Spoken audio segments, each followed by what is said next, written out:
All right. All right. Let's do it.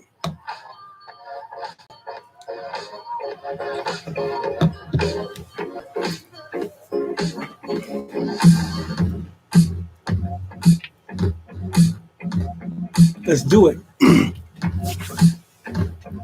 Welcome to the Red Hot Mic. I'm your host, G. Alpha Palmer. Cheers.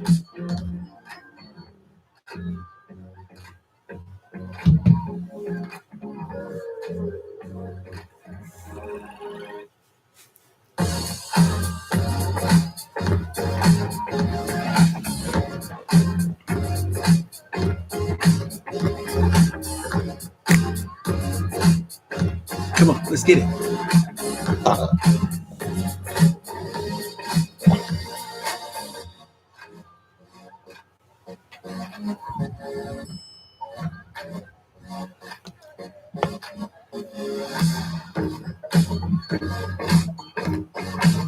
Welcome. Welcome each and every one of you. Thank you for tuning in. I appreciate it. You could have been doing so many different things tonight, but you hit me, and I want you to know how much I appreciate it. Come on.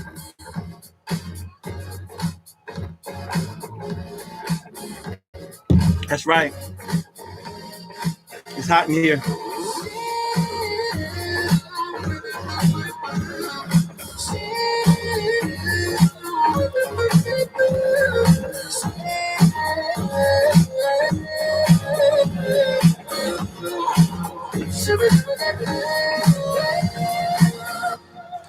The brim, gotta get the brim right.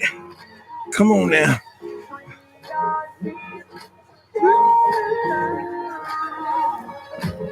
If we can't get it right, we're gonna take it off. We're gonna try to get it right.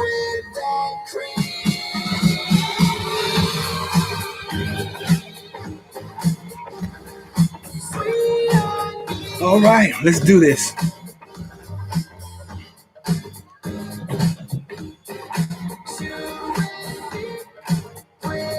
Yeah.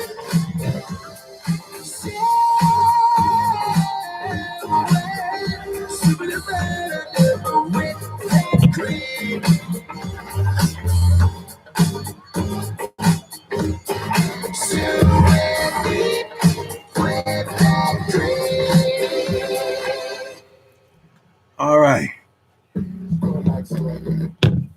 Let me fix my chair. I need to fix my chair a little bit. All right. Always I try to. I'm a dark-skinned brother, so we need a little bit more light in the background. So, welcome to the Red Hot Mic. I'm your host, Dr. G. Alfred Palmer, and I want to just say thank you once again for tuning in to the Red Hot Mic. I'm really excited. It's been a while. I've been a little bit inconsistent. Let me fix my camera a little bit.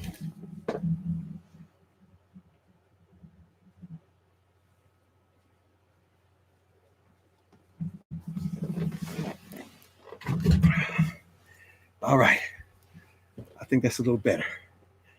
Been a little inconsistent because I've had a lot going on. Been on vacation to Los Cabos, Mexico, and spent some time there and a couple other places. So I've been busy and doing some work as well. So I'm glad to be back with you. I'm really, really glad to be back with you again. Thank you so much for tuning in. And I'm excited about tonight's topic. I'm excited about it.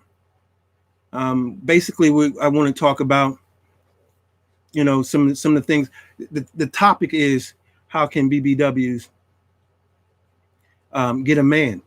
But the thing is, in talking, what led to that topic was I had a conversation today on my Facebook page, and some ladies who have been really upset with some of my postings on Facebook and wanted to express their displeasure with my postings on Facebook. If you want to check me out, it's Dr. G. Alpha Palmer on Facebook. So they didn't like the fact of some of the things that were being said on my page. So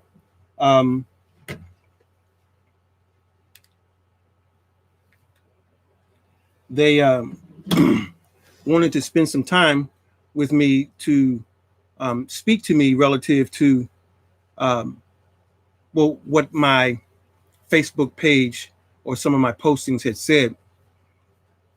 And they felt that I was abusing and disrespecting women who are overweight. And I really am not a person that wants to disrespect anyone. But what needs to be understood is that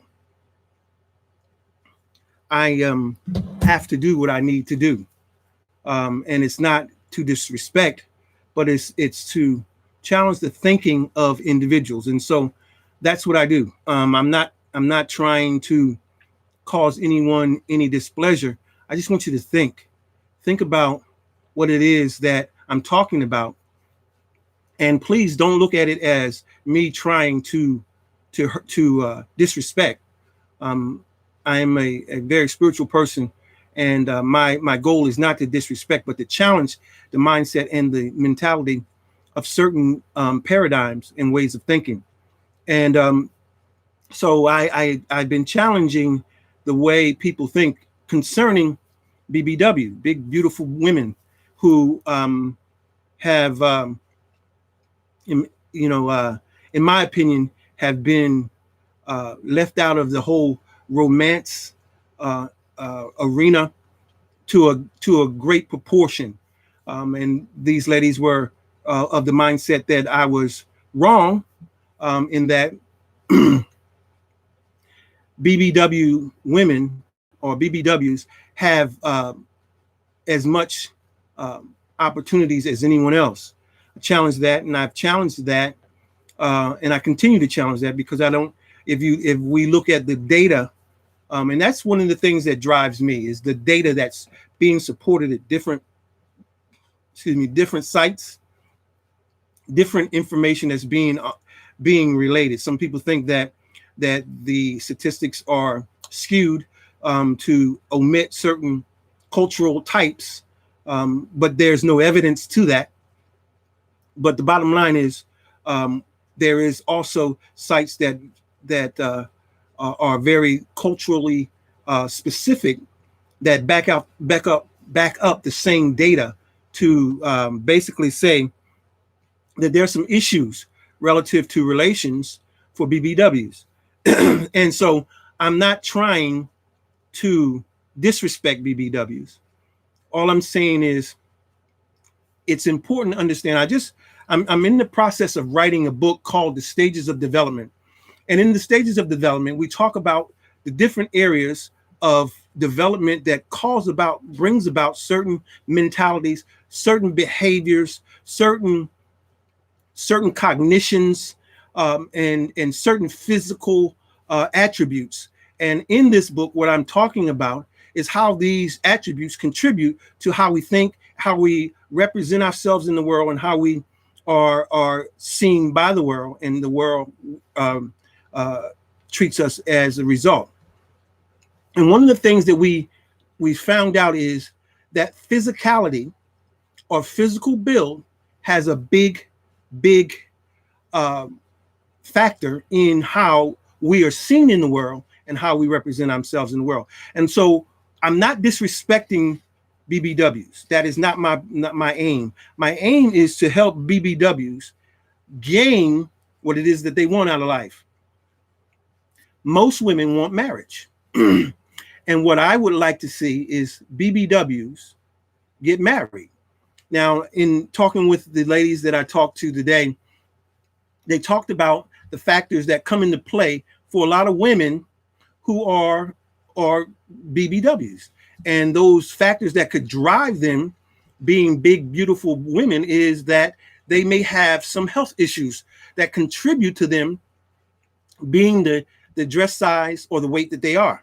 And that it's not by choice, but it's by medical abnormality. It's something that they can't control.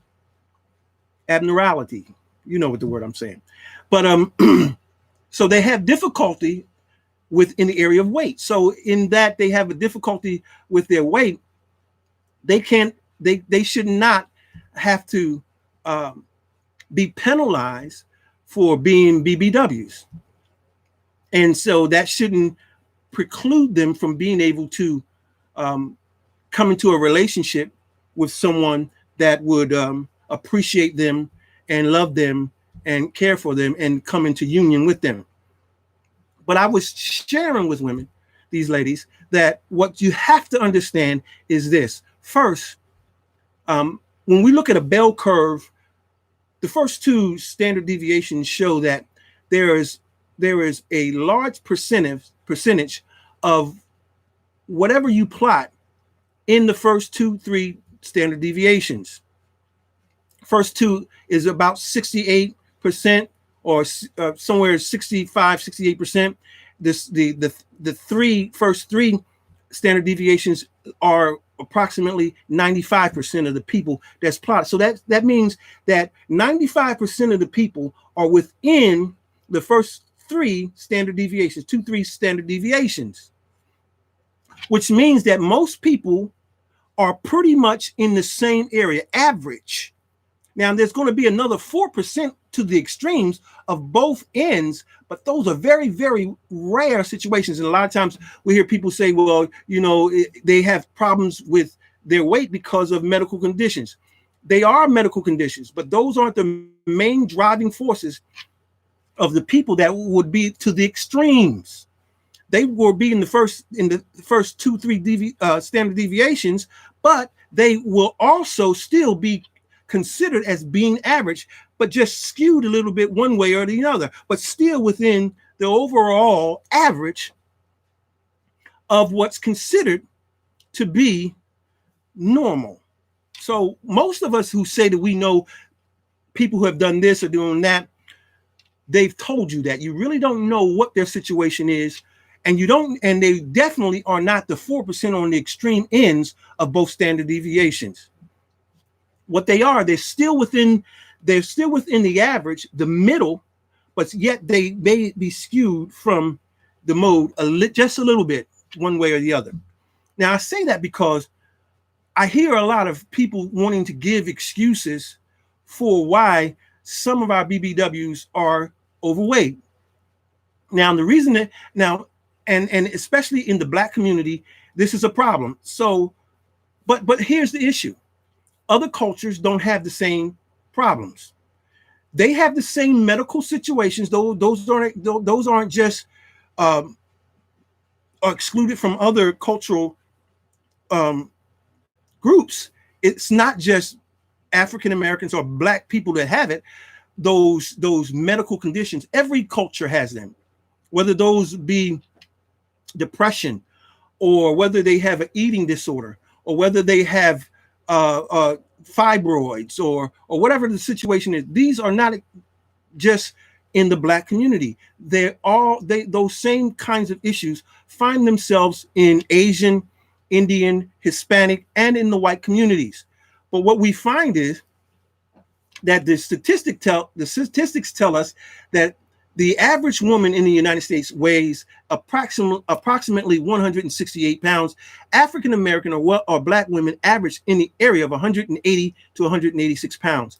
That is grossly overweight. Grossly overweight. So what am I saying? I'm not saying that Black women are the only ones overweight. They're not.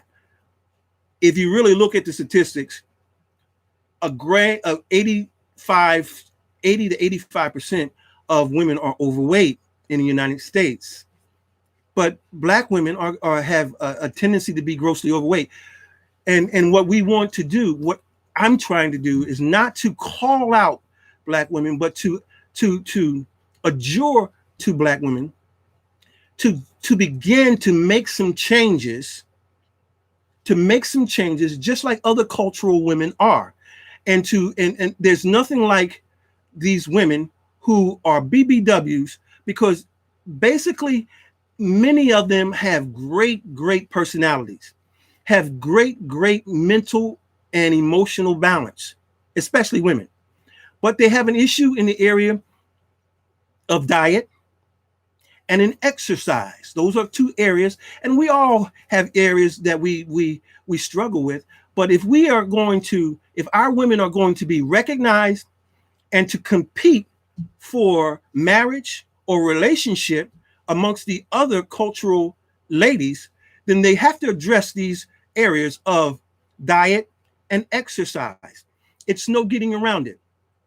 Now, I was talking to these ladies, and they're saying that men need to get away from looking at the physical and go beyond the physical to what a lady is emotionally, cognitively, and mentally.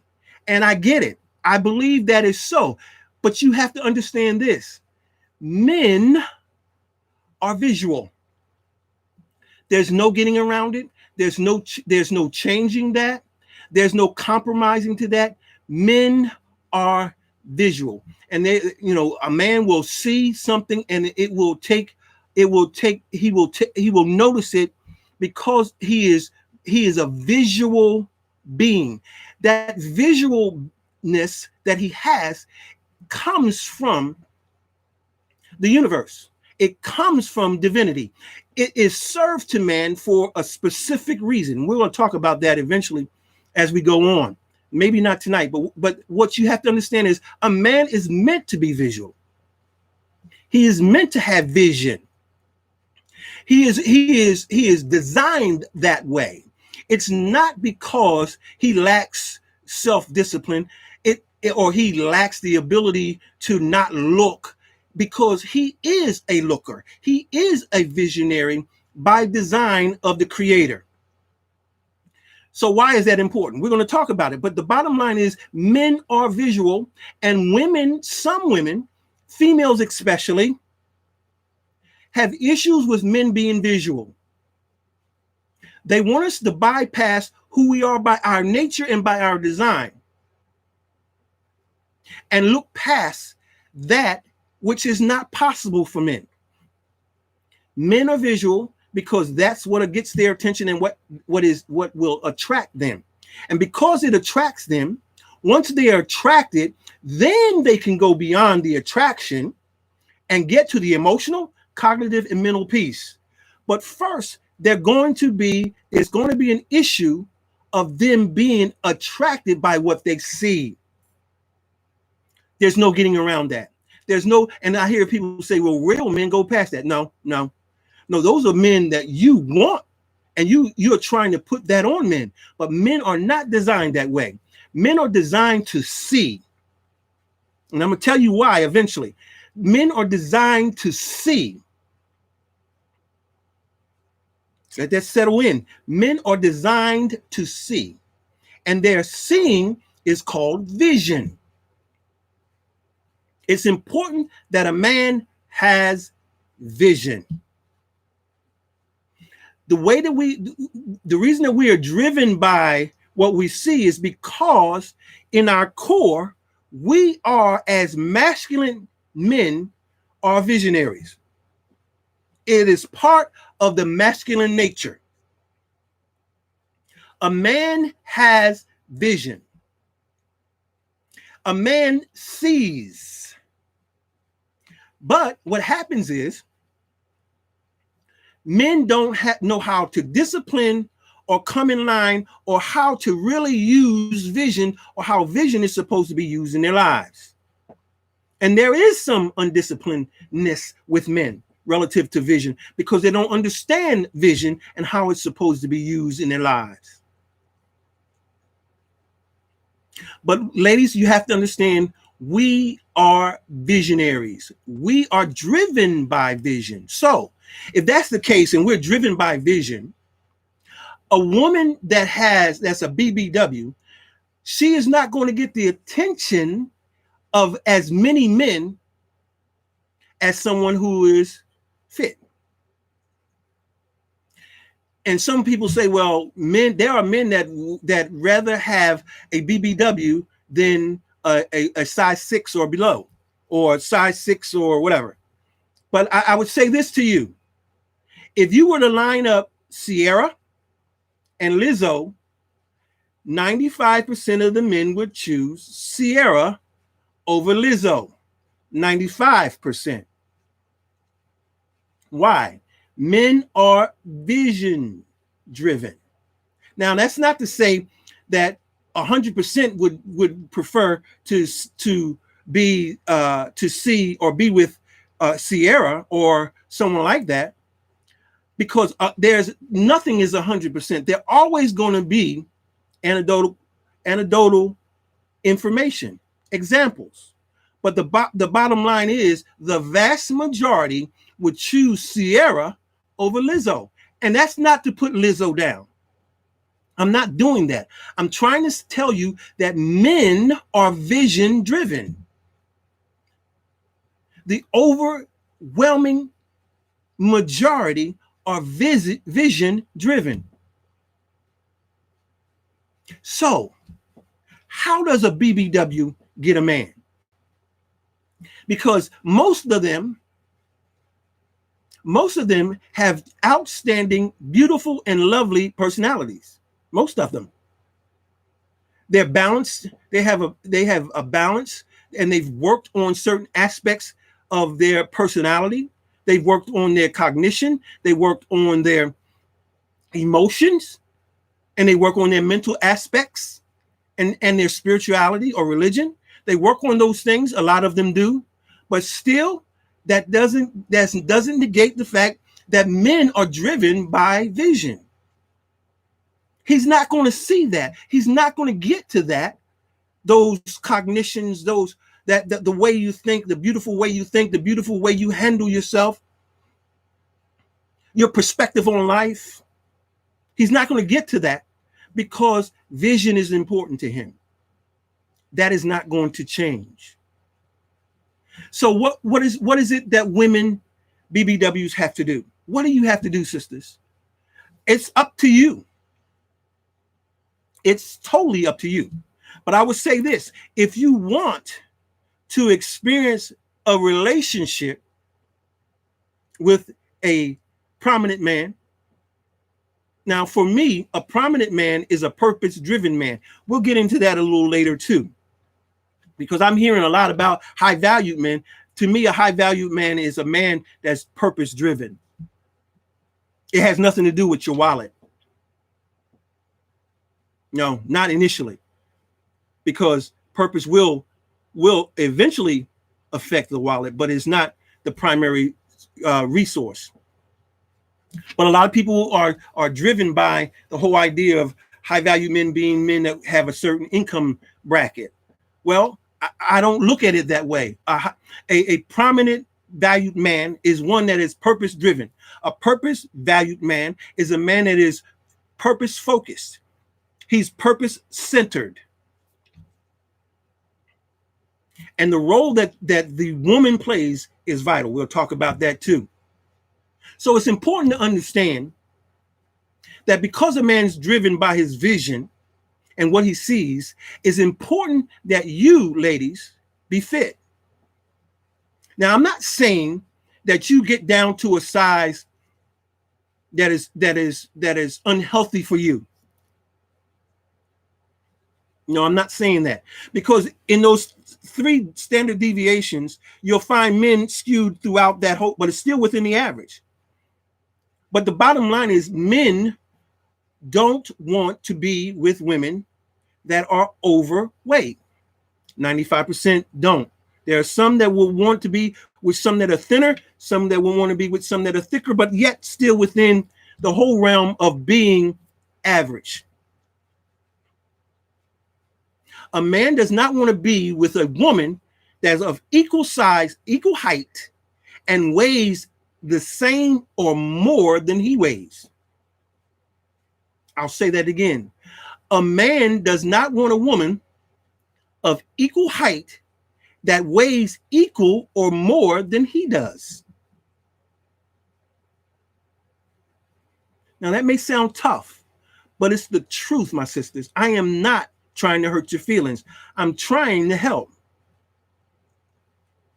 But like today, I was blessed from A to Z because people were saying that I am trying to hurt women. I am not.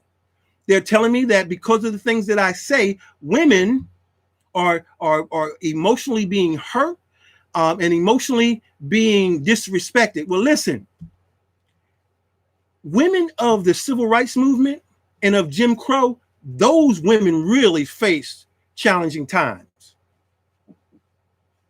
Women today have a lot more freedom than women during those times. But yet those women were in relationships. They maintained those relationships. They valued those relationships, and they held those relationships in high esteem. Big mama valued big daddy. But today, we can't even tell a woman that you need to be fit. We can't say anything but that you are a queen, or that you are a diva, or that you are sexy, or you are beautiful. You can't criticize any women, females, not women. Women are different than females, but you can't criticize females because they will always have something negative to say.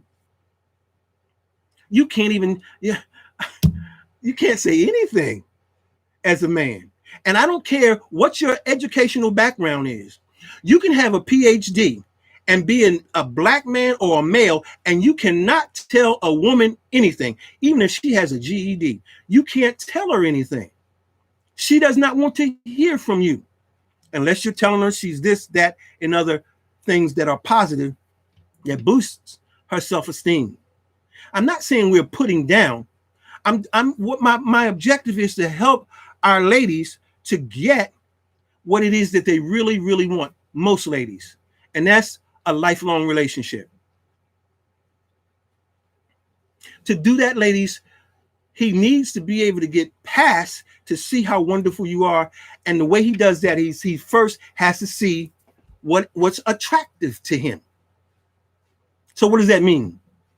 That means first we have to change our diet. I was talking to a lady today, and she was talking about the foods we eat. High in calories, high in sodium, high in fat, right? Eating at the wrong times, right?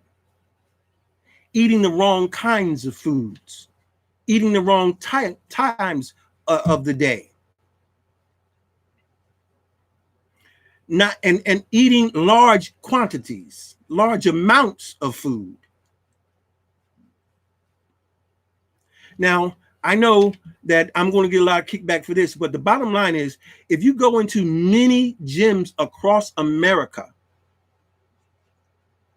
I'm talking about as overall, you will not see as many people of color, black women, in the gym. So that's the next thing. We have to get exercise. We have to get fit. I was talking to a lady today, and her contention was she's not going to the gym because she has to walk her dog. Her dog has taken precedence over her own life. So she doesn't want to go to the gym because she has to walk her dog.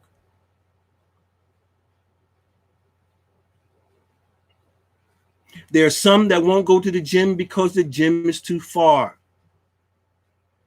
Ladies, there are gyms that are open 24 hours a day. I'm not going to give them the publicity, but their initials is PF. 24 hours a day, between $20 and $25 a month. You can go into this gym 24 hours a day. So it's important that, ladies, you begin to get fit and you begin to eat better.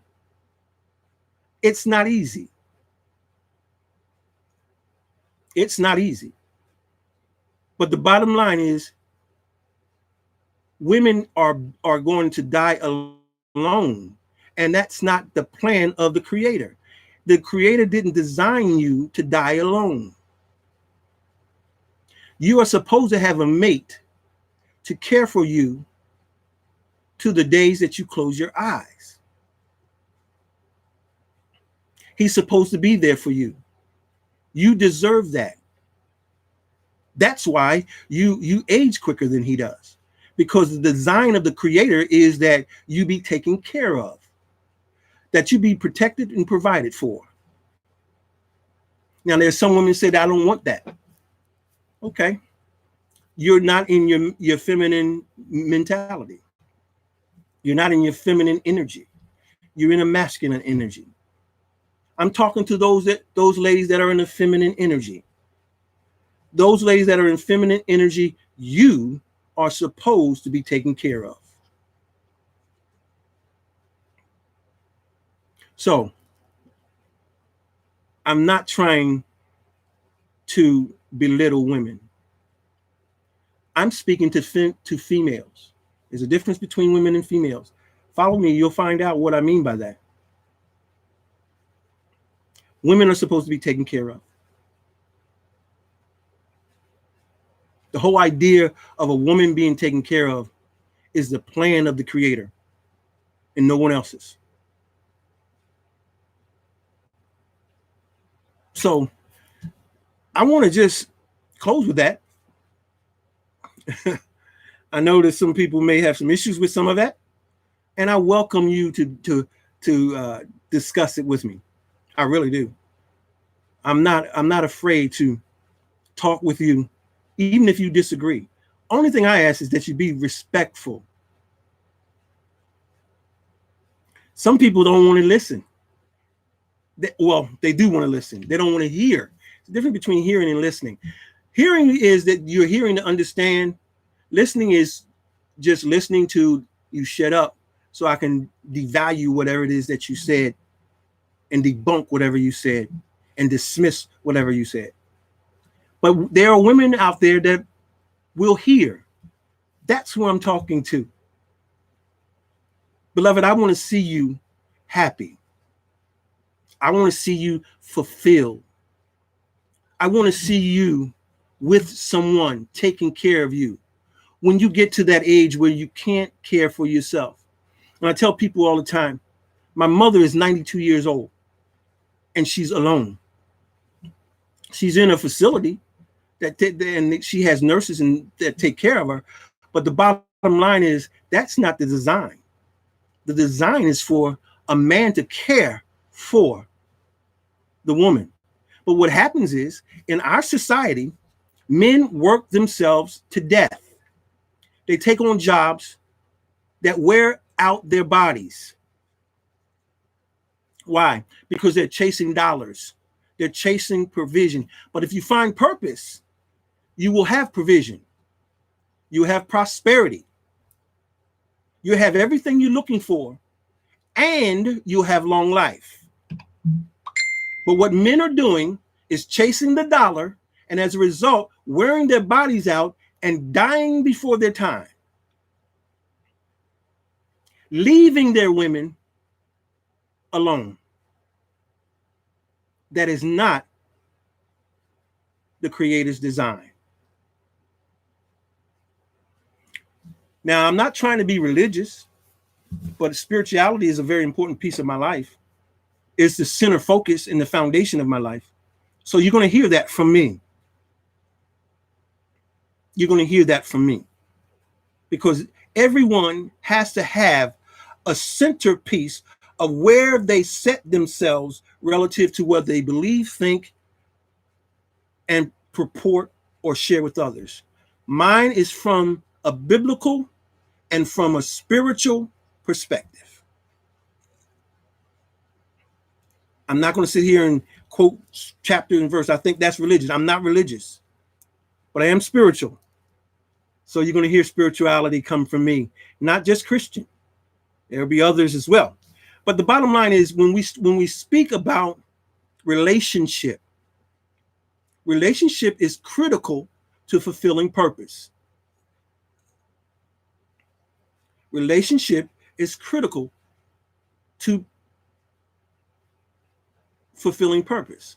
And to fulfill purpose, we've got to understand what purpose is and how we fit in fulfilling it from a gender's perspective, from a relationship perspective, and from an individual perspective. I know this may not be popular with what some people believe, but I'm not talking to you. I'm talking to those that would hear me, not listen to me. So it's incredibly important that you understand that what we're purporting here on this station is messages of reconciliation, reunification. That's what we purpose, and that's the aim here. I will be very, very specific, and it may seem to some people very hard, but it's not meant to be that. I am who I am. I'm not going to be for everyone. So telling me to be kinder, gentler, that's not who I am. I'm going to be who I am. We have to get past the messenger and hear the message. Even Jesus wasn't received by everyone, but those that would receive the message. Muhammad was received by the message. Right? Joseph Smith was received by the message. Some people are not going to receive the messenger, and because they can't receive the messenger, won't hear the message. I can't do anything about that. He that has an ear, let them hear. I welcome you to hear. I welcome that. So I appreciate you tuning in, and I'm hoping that you'll continue to tune in. I'll be back again tomorrow. I'm going to continue to post more and more broadcasts on my YouTube channel. It's time to really get busy.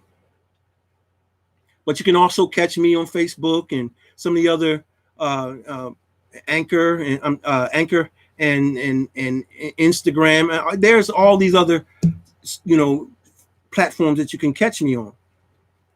And tomorrow I will be on Facebook in my room. Come join me. Clubhouse, come join me. I welcome that. I welcome you to help me to reconcile relationship and empower purpose for this period that we're living in. Well, thank you for joining me. I am G. Alfred Palmer, and that's it. We'll see you tomorrow. Peace.